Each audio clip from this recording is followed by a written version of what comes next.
still wearing the dark suit he wore the night he was found dead. So severely haunted, children are banned from spending the night, and Ouija boards are strictly forbidden. Childlike laughter echoes in empty rooms. Some claim the employees and patrons still visit from beyond the grave.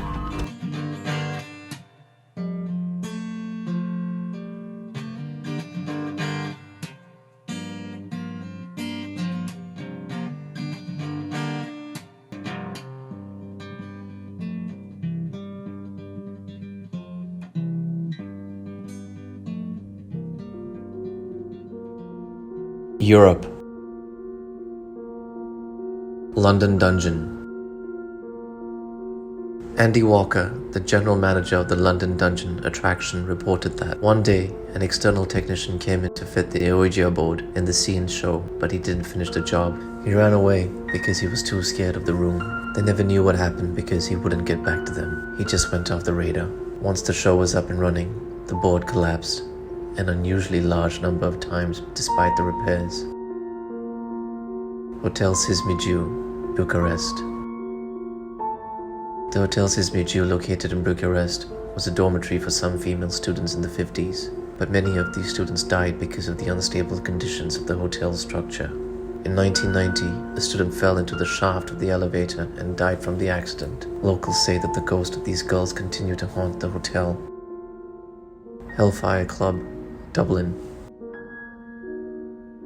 Atop the peak of Montpellier Hill, nestled well amongst the Dublin mountains, sit a ruined stone building which, for generations, has served as a place of ghostly tales and frightening nighttime retreats. The name Hellfire Club very often appeared across Ireland and Britain in the 17th and 18th centuries. Members were rumored to have been practicing dark magic and performing satanic rituals. Amongst these ghost stories is a tale of members playing cards with the devil one dark night upon Montpellier Hill, and a priest was called to the club in order to exorcise a demon from a black cat that they claimed attacked a member.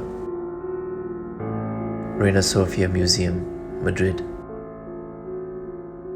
Before 1992, when the city renovated and inaugurated the world-class Reina Sofia Museum, it was a hospital. Hospital General de San Carlos opened in 1787. Built during Carlos III's reign, and architect Francisco Sabatini designed it.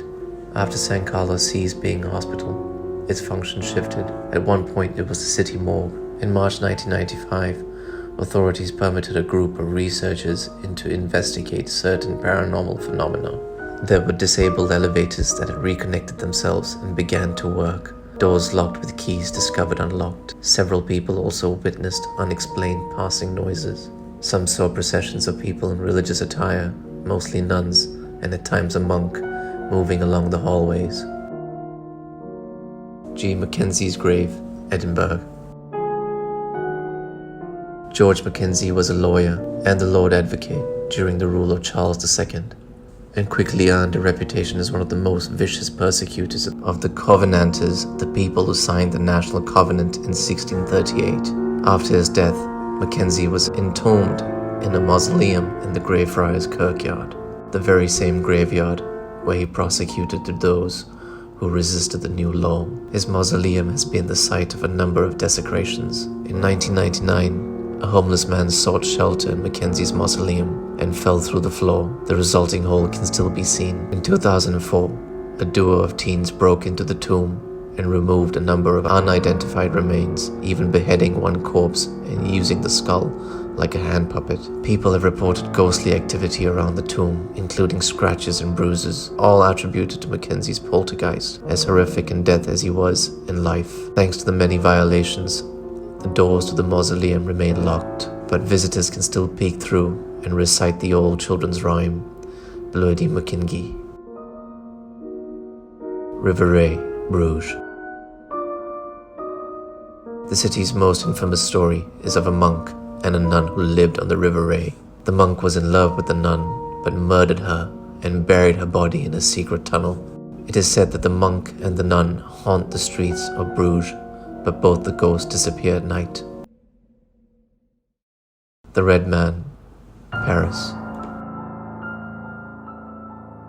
If you see the Red Man walking the Paris streets, you might be in trouble. The former royal hitman is said to be a premonition of death, Paris's own Grim Reaper. Klosterstrabe, Berlin. On Klosterstrabe is an old Gothic Franciscan monastery haunted by Friar Roderick, a notoriously cruel man who murdered his own son. Huska Castle, Prague.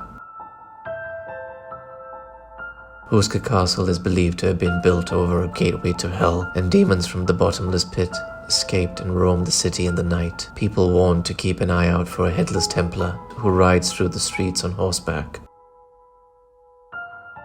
Cane degli Spiriti, Venice.